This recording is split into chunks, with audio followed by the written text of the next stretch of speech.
వృషభ రాశి వారికి ఈ ఈ యొక్క గ్రహ సంచారం ఏ విధంగా ఉంది అంటే, రాహు మీనరాశిలో, తర్వాత కేతువు మనకి కన్యా రాశిలో, శని కుంభరాశిలో, గురుడు మనకి వృషభ రాశిలో, మరి కుజుడు వృషభ మిథున సంచారము, రవి కర్కాటక సింహ సంచారము, ఆ తర్వాత బుధుడు మరి సింహ, తర్వాత కర్కాటక సంచారము, నెక్స్ట్ శుక్రుడు వచ్చేసరికి మనకి కర్కాటక, తర్వాత ఈ సింహ కన్యా రాశి సంచారం చేయడం జరుగుతుంది.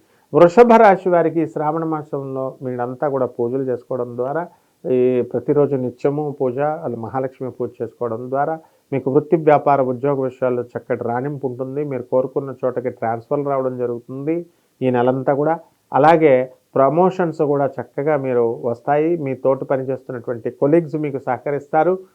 అండ్ మీ యొక్క సుపీరియర్ ఆఫీసర్స్ మీ పనితీరు పట్ల ఎంతో సంతోషంగా ఉంటారు. వాళ్ళు మిమ్మల్ని ఎంకరేజ్ చేస్తారు.